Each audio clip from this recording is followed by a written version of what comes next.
रख ले।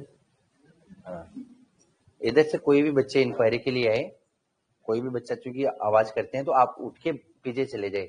मैं बोल रहा हूँ अशोक जी, आप पीछे बैठे हो। कोई भी बच्चा इंक्वायरी के लिए आता है ना, तो एक बार उसको जैसा भी समझाना नीचे कर देगी, 10 बजे बाद मिले आप, ठीक है ना? ठीक।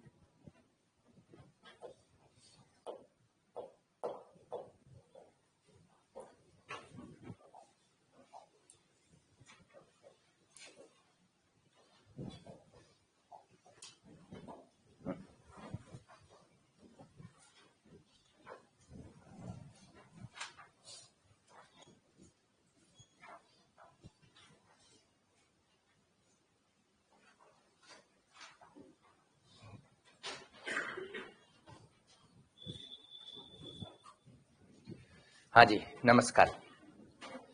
आज हम पढ़ेंगे काव्य शास्त्र का सबसे जटिलतम टॉपिक, और टॉपिक का नाम है शब्द शक्ति, जो हम 9वीं क्लास से आज तक अनवरत रूप से पढ़ते आए, लेकिन हमें पता नहीं चलता कि शब्द शक्ति है क्या और शब्द शक्ति के प्रश्न प्रतियोगी परीक्षाओं में किस प्रकार से पूछे जाते हैं। चलिए, मैं उम्मीद करूंगा कि शब्द शक्ति पढ़ाने के बाद आपको शब्द शक्ति से संबंधित किसी भी प्रकार की समस्या नहीं आएगी। ये मैं आपको 100% विश्वास दिलाता हूं, बशर्ते आपका चेता बोर्ड की भी होना चाहिए। समझने की कोशिश आप लगातार करते रहिएगा। शब्द शक्ति,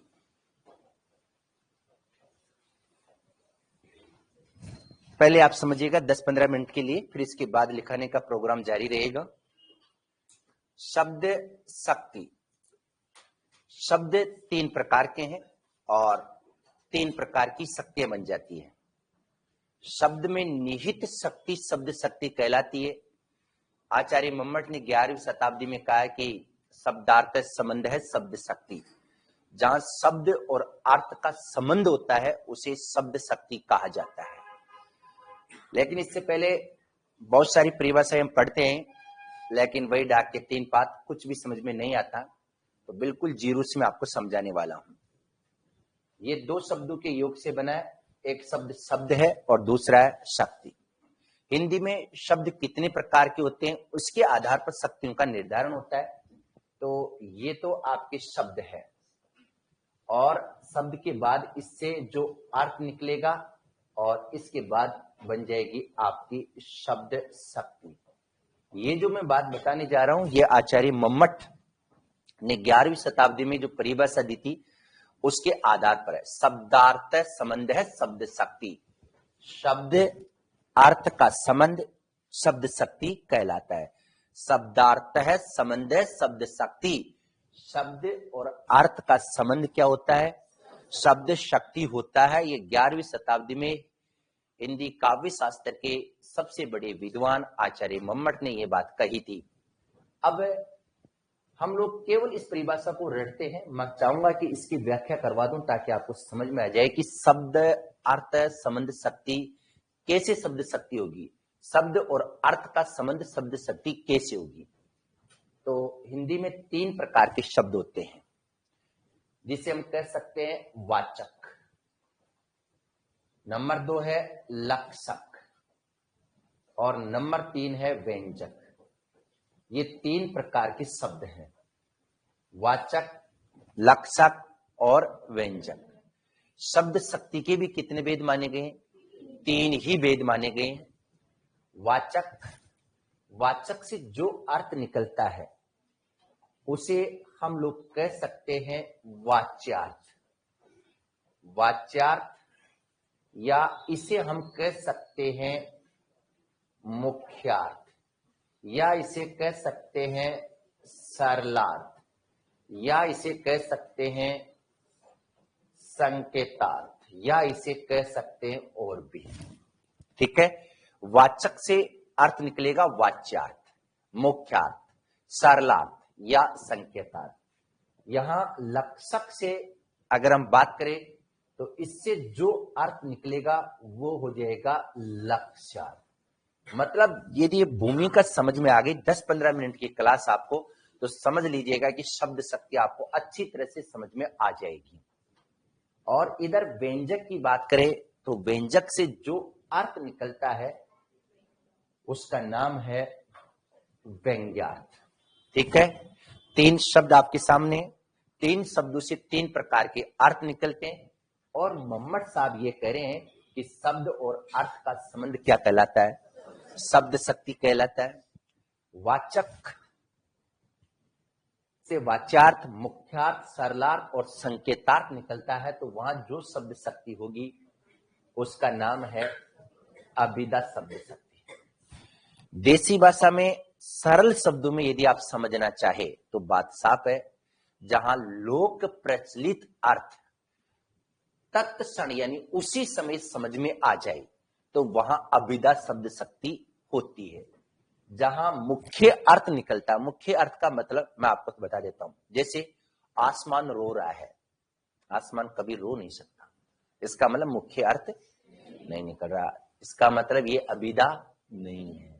कौन सी है इसकी चर्चा हम लोग आगे करेंगे। मैं कह रहा हूं उसके ऊपर विपत्ति आ गई, 100% सरल अर्थ निकल रहा, मुख्य अर्थ निकल रहा अभिधा। आसमान टूट पड़ा, आसमान टूट के नहीं पड़ता, इसका मतलब वो अभिधा नहीं है। विपत्ति आ गई, ये क्या है? अभिधा। समझ में आ गए? तो जहां वाच्यार्थ, मुख्यार्थ, सरलार्थ, संकेतार्थ निकलता है, लोक प्रचलित अर्थ की प्राप्ति दैट मोमेंट उसी क्षण हो जाती है, तो वहां अभिधा शब्द शक्ति होती है। ठीक है, किस किस विद्वान ने अभिधा को महत्व दिया, ये तो बहुत बड़ी बातें, बहुत गहराई से हम बढ़ेंगे, आगे पढ़ेंगे, लेकिन अभी एक सामान्य वार्तालाप मैं आपके सामने करने जा रहा हूं। लक्षक से क्या निकलेगा? लक्ष्यार्थ निकल रहा है, और इससे जो शब्द शक्ति बनेगी, यानी शब्द का और अर्थ का संबंध होकर कौन सी शब्द शक्ति बन जाएगी? लक्षणा शब्द शक्ति बन जाती है। लक्षणा शब्द शक्ति में की परिभाषा में समझने की बात यह कि यहां लोक प्रचलित अर्थ नहीं निकलता, अपितु लक्षणों के आधार पर अर्थ निकलता है। प्रश्न उठता है कि कैसे?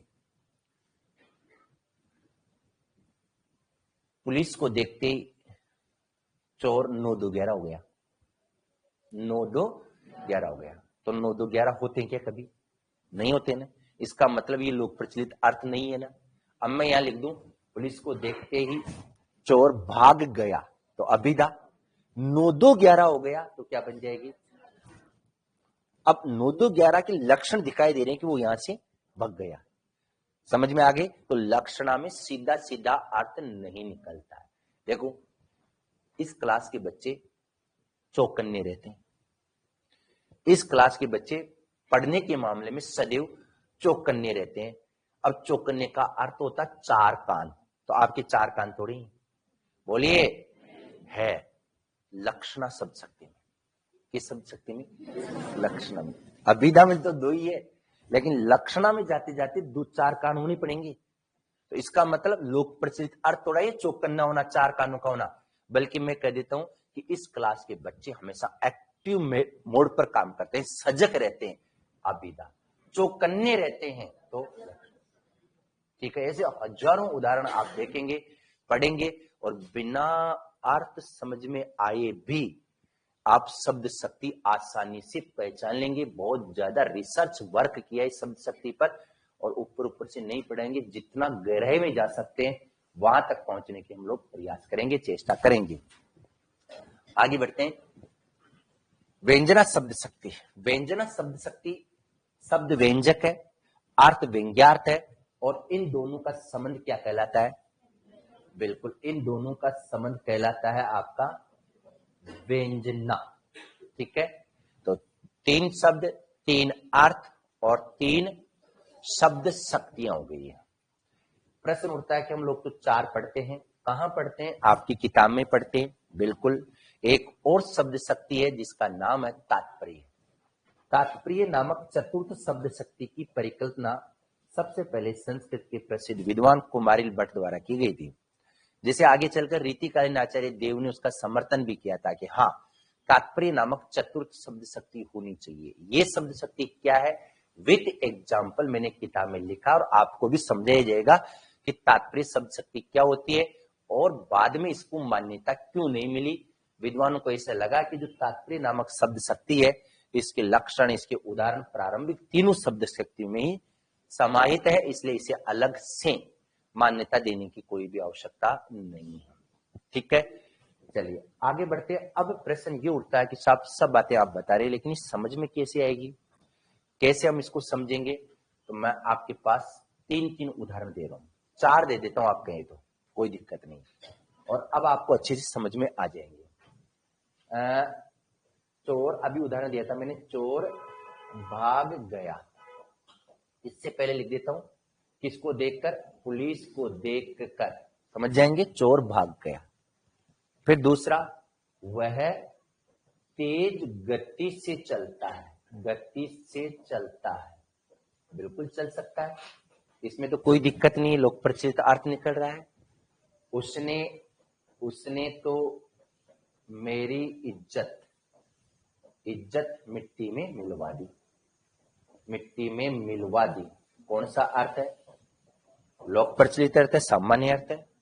फिर हम बात करें, झगड़ा हो रहा था, झगड़ा हो रहा था, ठीक है, रहा था। ये जो मैं उदाहरण दे रहा हूं, 1 2 3 और 4, ठीक है, इन उदाहरणों को आप समझिएगा। सभी उदाहरणों में लोक प्रचलित अर्थ की प्राप्ति उसी क्षण हो रही है, दैट मोमेंट, उसी समय हो रही है। फिर मैं देखता हूं, एक और उदाहरण दे देता हूं, जैसे सजना है मुझे सजना के लिए, सजना है मुझे सजना के लिए, ठीक है। ये 5 उदाहरण पर्याप्त है, और हम डिटेल से आगे पढ़ेंगे, चिंता करने की आवश्यकता नहीं है। इन सभी उदाहरणों में 4 ऑप्शन आपके सामने होंगे। कौन सी शब्द शक्ति है? अभिधा है, प्रयोजनवती लक्षणा है, गोडी लक्षणा है, व्यंजना है। आप कंफ्यूज हो जाएंगे, चारों ऑप्शन को एक एक करके क्रॉस कर सकते हैं। ये तमाम उदाहरण अभिधा शब्द शक्ति के उदाहरण है, ठीक है, अभिधा शब्द शक्ति के उदाहरण है। क्यों है? पहली बात तो क्योंकि यहां लोक प्रचलित अर्थ की प्राप्ति हो रही है। यहां हम कह सकते हैं कि मुख्यार्थ की प्राप्ति हो रही है, समझ में आ गए, इसलिए ये अभिधा शब्द शक्ति है। अभिधा शब्द शक्ति को रीतिकालीन आचार्य देव ने सर्वाधिक महत्व दिया, देव ने इसे सर्वाधिक महत्व दिया और कहा कि अभिधा उत्तम काव्य है, मध्य लक्षणाहीन, अदम व्यंजना रस विरसहीन। ये बात आचार्य देव कहते हैं। इनका मानना है कि अभिधा ही सर्वश्रेष्ठ काव्य माना जा सकता है। जगन्नाथ ने क्या कहा, उन पर चर्चा बाद में करेंगे। यहां हम एक बात और समझ सकते हैं, अभिधा शब्द शक्ति की पहचान ये होती है कि 100% जहां भी यमक अलंकार होता है, 100% यमक अलंकार जहां भी होगा, समझ में आ रहे, यमक अलंकार के बाद में हम बात कर सकते हैं प्रसाद गुण, हम बात कर सकते हैं पांचाली रीति, ये तमाम विशेषताएं जहां भी होगी साथियों, 100% अभिधा शब्द शक्ति ही होगी, अभिधा शब्द शक्ति ही होती है। आई बात समझ में? ठीक है।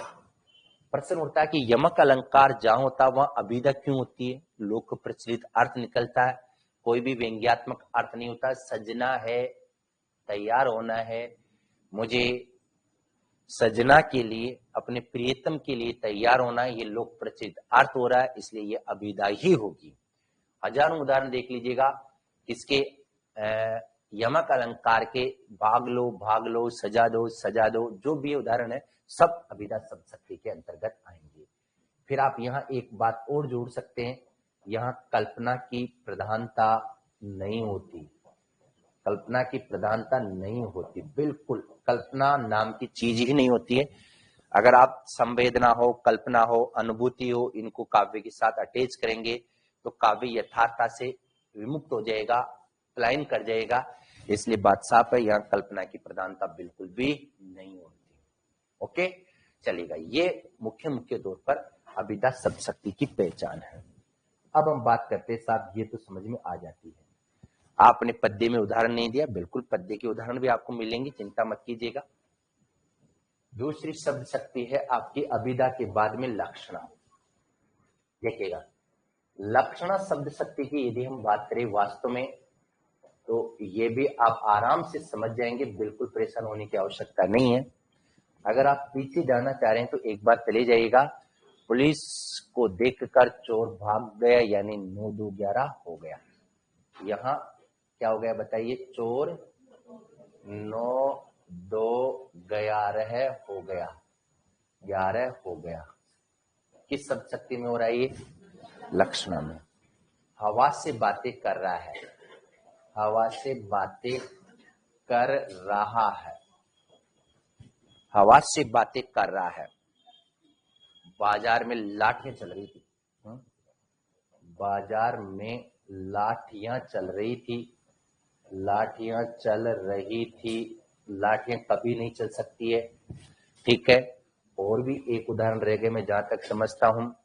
झगड़ा हो गया है, उसने तो मेरी, हाँ देख लीजिएगा, ठीक है, उसने तो मेरी नाक ही कटवा दी, उसने तो मेरी नाक ही कटवा दी। ये सारे के सारे उदाहरण प्राथमिक तौर पर लक्षणा के होंगे। क्यों? इनमें किसी में भी लोक प्रचलित अर्थ की प्राप्ति नहीं हो रही है। चोर को या पुलिस को देखकर या सिपाही को देखकर चोर 9-2-11 थोड़ा होता है, बल्कि भाग जाता है। लोक प्रचलित अर्थ है भागना, और 9-2-11 होना, उसमें लक्षण दिखाई दे रहे हैं कि वो वहां से भाग गया। अर्थ तो वही निकलेगा दोनों का ही, लेकिन इसको दूसरे रूप में लक्षणों के आधार पर। हवा से बातें कर रहा था, कोई हवा से बातें कर सकता है क्या? नहीं कर सकते। लेकिन इसमें ऐसी बात कही गई है, बताई गई है, इसका भावार्थ है कि वो तेज गति से चल रहा था। यहाँ बाजार में लाठियां चल रही थी, झगड़ा हो रहा था, उसने तो मेरी नाक ही कटवा दी, बेइज्जती करवा दी। तो इसका मतलब जो जो मैंने अभी बोला, इनका भावार्थ वो तो किसमें चले जाएगा? अभिधा में, और ये किसमें आएंगे? लक्षणा में। साथियों, इसकी महत्वपूर्ण पहचान क्या है वो मैं बता देता हूं। इस शब्द शक्ति में ध्यान दीजिएगा, अन्यार्थ निकलता है, अन्यार्थ निकलता है। लक्ष्यार्थ तो है ही, लेकिन लक्ष्यार्थ में अन्य अर्थ निकलता है, और अन्य अर्थ का मतलब उससे रिलेटेड ये अर्थ निकलता है। कैसे? 9-2-11 होना, भाग जाना, उससे रिलेटेड अर्थ निकल रहा है, तो अन्य अर्थ निकलता है। और इसमें कल्पना की प्रधानता नहीं होती, कल्पना की प्रधानता नहीं होती है। होती तो है, लेकिन इतनी मात्रा में नहीं होती है, क्योंकि केवल एक ही उससे रिलेटेड दूसरा अर्थ निकल सकता है, केवल एक अर्थ, 50 अर्थ नहीं। देखिएगा, उसने तो मेरी नाक ही कटवा दी, एक ही अर्थ निकलेगा, बेइज्जती करवा दी। तो इसका मतलब इसमें अन्य अर्थ निकलते हैं, अन्यार्थ की प्रधानता होती है। तो वहां कौन सी शब्द शक्ति होती है? लक्षणा। लक्षणा शब्द शक्ति में लोक प्रचलित अर्थ नहीं निकलता, समझ गए आप? लोक प्रचलित अर्थ नहीं निकलता, नहीं निकलता, ये भी तय है। लोक प्रचलित अर्थ इसमें नहीं निकलेगा, अपितु अभिधा शब्द शक्ति के अंतर्गत ऐसा देखने को मिलता है। केवल इतना पढ़ाने से, समझाने से आपकी नैया पार नहीं होगी। लक्षणा शब्द शक्ति का क्षेत्र, क्राइटेरिया बहुत वाइड है। यहाँ इस शब्द शक्ति की यदि हम बात करें साथियों, तो विश्वनाथ ने अपने ग्रंथ साहित्य दर्पण में 14वीं शताब्दी में कहा कि अभिधा शब्द शक्ति के बाद जो लक्षणा है, इस लक्षणा शब्द शक्ति के अलग अलग भाग हो सकते हैं। अलग अलग स्थानों पर उन्होंने कहा, एक जगह की 64 भेद होने चाहिए, फिर उन्होंने प्रयोजनवती के 80 भेद माने। कुल मिला के इसके अनेक भेद और प्रभेद मान सकते हैं, जिनमें एक नंबर तो है रूढ़ि लक्षणा, रूढ़ि लक्षणा। फिर हम बात करेंगे प्रयोजनवती लक्षणा, प्रयोजनवती लक्षणा। साथियों, मुख्य रूप से इसके 8 भेद माने गए हैं, मुख्य रूप से। वैसे तो 80 भेदों तक जाने, मेरा 8 भेद में जाने में भी दिक्कत ही है। फिर हम बात करेंगे शुद्धा लक्षणा, फिर हम बात करते हैं गौणी लक्षणा, गौणी लक्षणा। तो कुल मिला के इसके कितने भेद माने गए बताइएगा? ये 4 भेद माने गए हैं, और मैं 4 भेद आपको पढ़ाऊंगा। 8 भेदों में जाएंगे तो वही बहुत सूक्ष्म इनमें क्या अंतर है।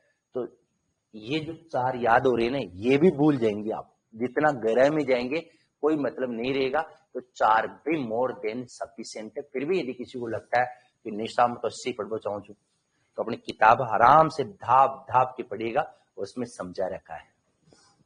चलिए इसके बाद में हम बात करेंगे व्यंजना शब्द शक्ति। थोड़ी सी दिक्कत यहां इस शब्द शक्ति में आती है क्योंकि ये जैसा नाम है वैसा इसका काम है। इसमें बात साफ है, व्यंग्यार्थ निकलता है, व्यंग्यार्थ निकलता है पहली बात। और ध्यान दीजिएगा इसमें ये सबसे इंपॉर्टेंट बात है जो मैं लिख रहा हूं, इसमें अन्यार्थ नहीं। अन्यार्थ तो समझ गए, लक्षणा में, अन्य अर्थ तो लक्षणा में निकलता है, इसमें अन्यार्थ नहीं भिन्नार्थ निकलता है, भिन्नार्थ निकलता है, भिन्न भिन्न अर्थ निकलेंगे। और ध्यान दीजिएगा एक से ज्यादा निकलेंगे, समझ में आ रही? इसमें अन्य अर्थ तो लक्षणा में निकलता है, भिन्नार्थ निकलेगा, एक से अधिक भिन्न भिन्न अर्थ इसमें निकलेंगे। और यही कारण है कि इसमें कल्पना की प्रचुरता होती है, कल्पना की प्रचुरता होती है। आप चाहे जैसे मैंने कहा आसमान टूट पड़ा, इसका मतलब विपत्ति आ गई, ये लक्षणा तक सीमित हो गया। लेकिन आसमान टूट पड़ने के हजारों आप अलग अलग अर्थ निकाल ले तो फिर वहां क्या होगी? व्यंजना शब्द शक्ति होगी। अब कैसे होगी वो उदाहरण भी मैं आपको बता देता हूं, देखिएगा। नंबर 1 उदाहरण, अबे सखी, अबे सखी वे मुझसे कहकर तो जाते, मुझसे कहकर तो जाते, अबे सखी वे मुझसे कहकर तो जाते, जाने कहां भटकेगा कौन सी राहों में जा अटकेगा, मुझे सोता छोड़ चला मेरा मतवाला, अबे सखी वे मुझसे कहकर तो जाते। यशोधरा खंड काव्य जो 1932 में मैथिली गुप्त ने लिखा है उसकी ये पंक्तियां हैं। इसके बाद में हम बात करेंगे दूसरा उदाहरण। जैसे हम बात कर लेते हैं गद्य का उदाहरण, लड़की 18 वर्ष की हो गई, लड़की 18 वर्ष की हो गई। फिर हम बात कर लेते हैं और भी बहुत सारे उदाहरण हैं, आंचल में है दूध और आंखों में है पानी, बहुत सारे उदाहरण हैं। इन दोनों उदाहरणों को आप समझने की कोशिश कीजिएगा और कोशिश करने के साथ साथ, ठीक है, अबे सखी वे मुझसे कहकर तो जाते हैं, इसका मतलब क्या है? इसका मतलब मैं आपको समझाता हूं। सीधा सीधा अर्थ नहीं निकल रहा, बल्कि इसमें व्यंग्यार्थ निहित है और व्यंग्यार्थ में भी भिन्न भिन्न अर्थ निकलते हैं। इससे पहले इस वाले उदाहरण को समझे तो बेहतर होगा, गद्य के उदाहरण को। लड़की 18 वर्ष की हो गई, क्या क्या अर्थ निकल सकता बताइए आप? नंबर 1, देखो आप राजकुमार जी से सुनिएगा इनका अनुभव। हाँ सर बताइए, लड़की 18 वर्ष की हो गई, एक नंबर 1 तो है। एक मिनट पहले इनकी कल्पना की कितनी प्रचुरता आज देख लेते हैं, फिर इनके बाद में फौजी साहब बताएंगे पड़ोस में। कॉलेज जाने लायक हो गई, जाने लायक हो गई। लो साहब, एक अर्थ तो ही निकल रहा, सुनिए इसका अन्य अर्थ नहीं निकल रहा, समझ रहे? अन्य अर्थ नहीं, भिन्न भिन्न अर्थ निकल रहे हैं। लड़की 18 वर्ष की हो गई, कॉलेज जाने लायक हो गई। फिर आप ही बताइए सर आगे। शादी या निकाह करने लायक हो गई, ठीक है। फिर आपकी कल्पना देंगे कहां तक जा रही है? हाँ जी, सियाणी हो गई। लो सियाणी यानी समझदार, इसका भावार्थ ग्रामीण परिवेश में दूसरा निकालते आपने उसी प्रतिभा का परिचय दिया है। कितने होशियार बच्चे, गदगद हो गए मैं आपकी प्रतिभा से। ठूंठ टाइप के कहेंगे, कुछ नहीं आता। सियाणी का मतलब होता है समझदार हो गए। फिर आपकी कल्पना की उड़ान आगे बढ़िए। पहले राजकुमार जी की कल्पना सुन लीजिए। हाँ, ये तो रटी रटाई कल्पना प्रतीत हो रही है, चलो छोड़िएगा। मतदान करने योग्य हो गई। नंबर 5, और भी डॉट डॉट डॉट अपने अपनी कल्पना के आधार पर इसके अलग अलग अर्थ निकाल सकते हैं। साथियों ध्यान देने की आवश्यकता है, कि लक्षणा शब्द शक्ति में ऐसा नहीं होता। लक्षणा शब्द शक्ति में इसका भिन्न अर्थ नहीं निकलता बल्कि अन्य अर्थ निकलता है, और यहां इसका भिन्न भिन्न यानी अलग अलग अर्थ निकलेंगे। और इसके पीछे कारण यह है कि इसमें कल्पना की प्रचुरता होती है, कल्पना का बाहुल्य होता है। इस वजह से ये व्यंजना शब्द शक्ति का उदाहरण है। ऊपर आ जाएगा, अबे सकी वे मुझसे कहकर तो जाते। जब राजकुमार सिद्धार्थ, जो महात्मा बुद्ध बनने से पहले जिनका नाम राजकुमार था, सिद्धार्थ था, वो अपनी धर्म पत्नी और 1 वर्षीय पुत्र राहुल को सौता छोड़कर कैवल्य प्राप्ति के लिए निकल गए। साहित्य जगत में उस घटना को महावीर निष्क्रमण कहा जाता है। अबे सकी वे मुझसे कहकर तो जाते, तो यहां जो उनकी धर्म पत्नी यशोधरा है, उनके विचार, उनके मन की ठेस, उनके मन की वेदना का वो इजहार कर रही है। अब इसका केवल एक अर्थ नहीं निकल रहा, वो अपनी सखी से कह रही है कि अबे यानी मेरे पति देव मुझसे कहकर तो जाते। तो इसका केवल एक भावार्थ नहीं निकल रहा, बल्कि इसके अलग अलग अर्थ निकलते हैं। नंबर 1, एक पत्नी के मन की ठेस या उसकी वेदना, एक अर्थ तो ये। नंबर 2 क्या निकल सकता है कल्पना के आधार पर? नंबर 2 है कि उनके पति निष्ठुर थे, निष्ठुर प्रवृत्ति के थे, बिना कहे चले गए, छोड़ के चले गए। तीसरा अर्थ क्या निकल सकता? कुछ लोग निकाल सकते हैं कि हो सकता है कि यशोधरा में कोई कमी होगी। हंस क्यों रहे? ये तो कल्पना तो स्वच्छंद रूप से विचरण करती है, निकाल सकते। क्यों नहीं निकाल सकते? 2 पक्ष होते हैं बात के। या वो खुद ही कह रही कि हो सकता है मेरे में कोई कमी हो, लोग नहीं कहे इसलिए छोड़ के चले गए होंगे, कुछ न कुछ कमी रही होगी। ठीक है, या कमी रही होगी। नंबर 4, अबे सखी वे मुझसे कहकर तो जाते। इसका मतलब अगर कह के जाते तो मैं उनको रोक सकती थी, मना सकती थी। कितने अर्थ निकल सकते हैं? कुछ कहा जा सकता है क्या? नहीं कहा जा सकता। इसका मतलब इनके भिन्न भिन्न अर्थ निकलते हैं, तो ये व्यंजना शब्द शक्ति होती है। साथियों, इसके भी 2 इंपॉर्टेंट भेद माने गए, शब्द व्यंजना और आर्थी व्यंजना। इनके बारे में भी जो भेद और प्रभेद है, इनके बारे में भी हम लोग डिटेल से चर्चा करेंगे। मुझे उम्मीद है कि शब्द शक्ति की परिचयात्मक भूमिका आपको अच्छी तरह से समझ में आ गई होगी। मुख्य तौर पर शब्द शक्ति के अंतर्गत इन तमाम पहलुओं पर चर्चा की जाती है। आगे बढ़े? ठीक है, अब आप अपनी कलम निकालिएगा और लिखना प्रारंभ कीजिएगा।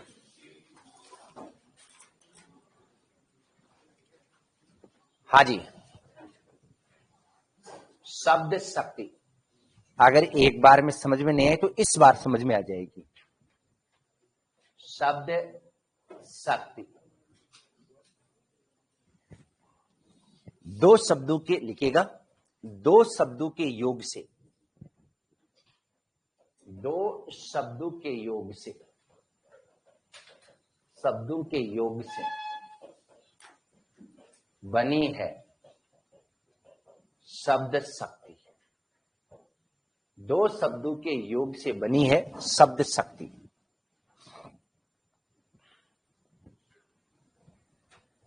है, इसका मतलब समझ गए? शब्द में कौन सा पावर है? अगर मुख्य अर्थ का पावर है तो अभिधा हो जाएगी, लक्षणा का पावर है, शक्ति है, तो लक्षणा हो जाएगी। देखो, शब्द में निहित शक्ति क्या कहलाती है? शब्द शक्ति। तो आगे लिखिएगा, शब्द में निहित शक्ति, शब्द में निहित शक्ति शब्द शक्ति कहलाती है। निहित शक्ति शब्द शक्ति कहलाती है। शब्द में निहित शक्ति शब्द शक्ति कहलाती है। मान लीजिए शब्द यहां व्यंजक हो और उसमें निहित शक्ति कौन सी होगी? व्यंजक में व्यंजना, वाचक में वाच्यार्थ यानी अभिधा, और लक्षक में लक्षण। तो शब्द जो शब्द होता है उसमें निहित शक्ति को क्या कहा जाता है? शब्द शक्ति कहा जाता है।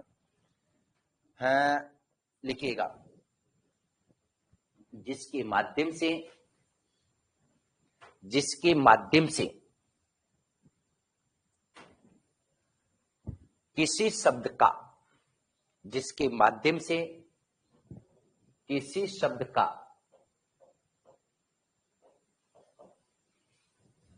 निश्चय अर्थ या निश्चार्थ का बोध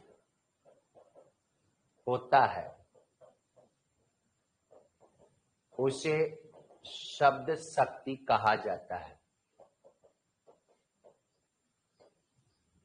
जिसके माध्यम से किसी शब्द का निश्चय अर्थ प्रकट होता है, उसे शब्द शक्ति कहा जाता है। ठीक है, कोई भी शब्द देखिएगा, निश्चय अर्थ का मतलब मुख्यार्थ है, वाच्यार्थ है या व्यंग्यार्थ है, इसका बोध होता है, उसे शब्द की शक्ति कहा जाता है। कौन सा अर्थ है शब्द में, इसका जिससे बोध होता है, उसे शब्द शक्ति कहा जाता है। शब्द शक्ति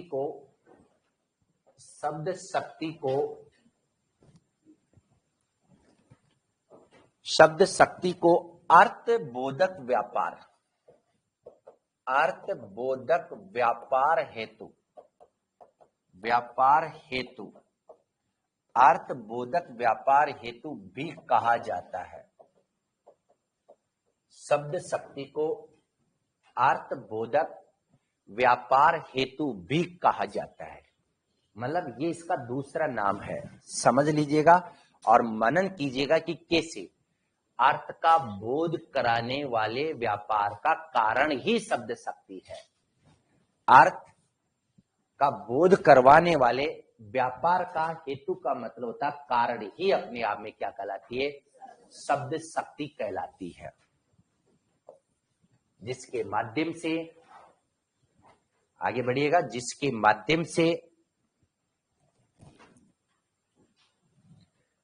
माध्यम से लोक प्रचलित अर्थ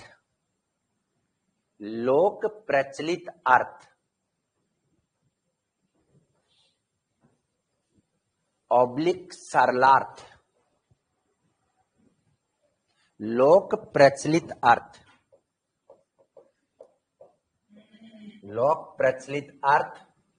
oblique सरलार्थ oblique मुख्यार्थ oblique वाच्यार्थ oblique संकेतार्थ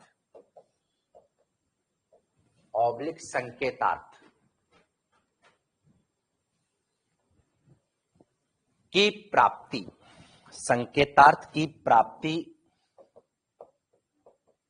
oblique प्रतीति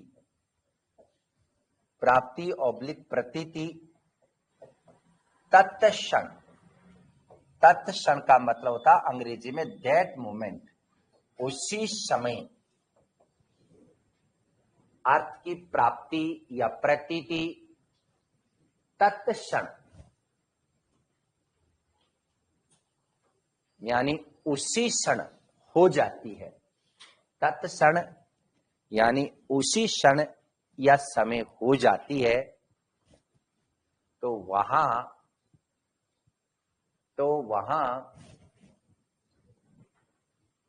अभिधा शब्द शक्ति होती है। वहां अभिधा शब्द शक्ति होती है।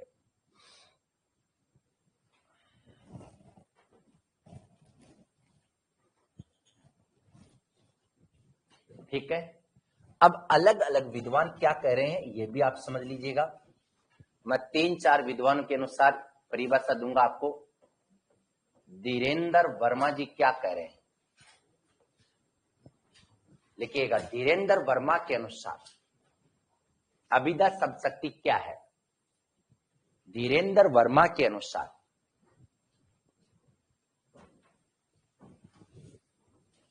शब्द की शक्ति उसके अंतर्निहित, शब्द की शक्ति उसके अंतर्निहित अर्थ को व्यक्त करने का व्यापार है। उसके अंतर्निहित अर्थ को प्रकट करने का व्यापार है। एक बार पुनः समझ लीजिएगा। हाँ, धीरेन्द्र वर्मा ने परिभाषा को समझिएगा, मनन कीजिएगा कि यह क्या कहना चाहते हैं। क्या परिभाषा दी है?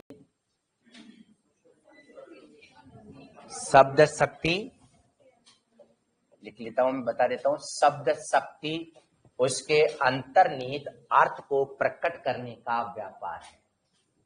यानी जो शब्द शक्ति होती है वो शब्द के अंतर्निहित अर्थ को प्रकट करने का व्यापार है। यानी वाचक शब्द में जो अर्थ है, वाच्यार्थ, उसको प्रकट करने का काम अभिधा के माध्यम से होता है। यानी अंतर्निहित जो अर्थ होता है उसको प्रकट करने का व्यापार क्या है? अभिधा शब्द शक्ति है। ये धीरेन्द्र वर्मा जी कह रहे हैं। चलेगा, इसके बाद में हम बात करते हैं धीरेन्द्र वर्मा के बाद में आचार्य मम्मट। आचार्य मम्मट जिनका समय 11वीं शताब्दी माना जाता है। ठीक है, अभी मैं बहुत टाइम से बोल रहा हूं, शब्दार्थ है, संबंध है, शब्द शक्ति। मम्मट की परिभाषा क्या है? शब्दार्थ है, संबंध है, शब्द शक्ति। संबंध है, शब्द शक्ति, शब्द शक्ति। शब्दार्थ है, संबंध है, शब्द शक्ति। शब्दार्थ है, संबंध है, शब्द शक्ति। इसका मतलब बात साफ है कि शब्द और अर्थ में का जो संबंध है वो क्या कहलाती है? शब्द और अर्थ का संबंध क्या कहलाती है? शब्द शक्ति। लिख लीजिएगा, शब्द और अर्थ का संबंध, शब्द और अर्थ का संबंध ही शब्द शक्ति कहलाती है। शब्द और अर्थ का संबंध ही अपने आप में शब्द शक्ति कहलाती है। शब्द और अर्थ का संबंध ही अपने आप में शब्द शक्ति कहलाती है। ठीक है, यहां हिंदी के एक और सुप्रसिद्ध रीतिकार आचार्य चिंतामणि का मत जानना भी जरूरी है। चिंतामणि का मत क्या है? लिख लीजिएगा, आचार्य चिंतामणि के अनुसार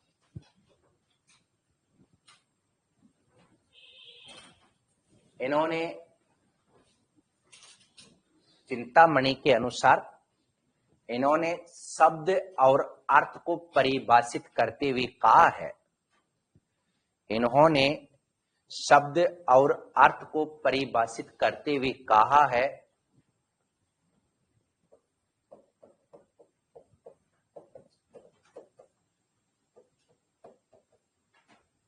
देखिएगा क्या कहा है, याद करना पड़ेगा। जो सनी परेशो, जो सनी परेशो शब्द है, शब्द है और समुजी परेशो अर्थ। ये देखिएगा, जो सनी परेशो शब्द है और समुजी परेशो अर्थ, दोनों में महत्वपूर्ण रूप से अंतर क्या होगा ये आपको पता हो जाना चाहिए। इसका मतलब बात साफ है। सनी का मतलब क्या होता है? सुनाई पड़ी, जो समझ में आ जाए। दो शब्द इसमें, चिंतामणि, बेहद चिंता के साथ करें।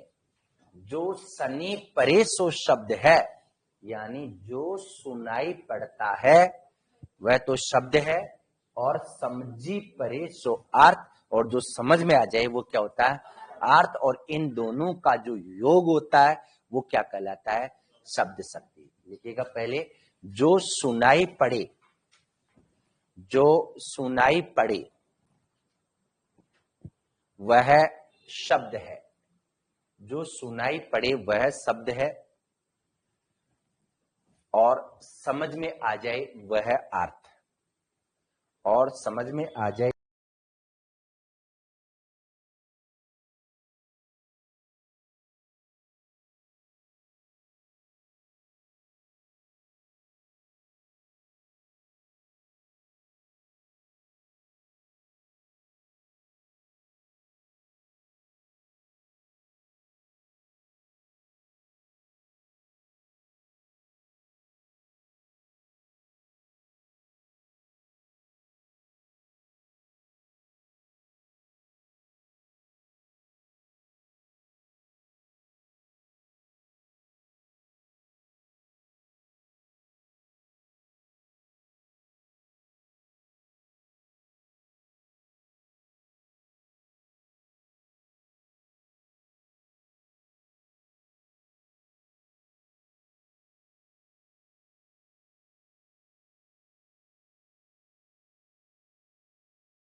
ये मतलब लक्षणा शब्द शक्ति को मध्यहीन माना है, बीच वाली, ये जिसको अपन बोलते हैं संस्कृत में अन्वय करना, आगे पीछे करना, वो है।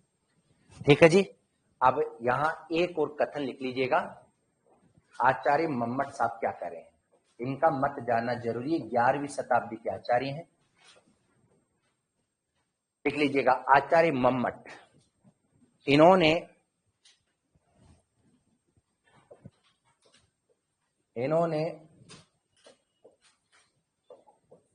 अभिधेय अर्थ की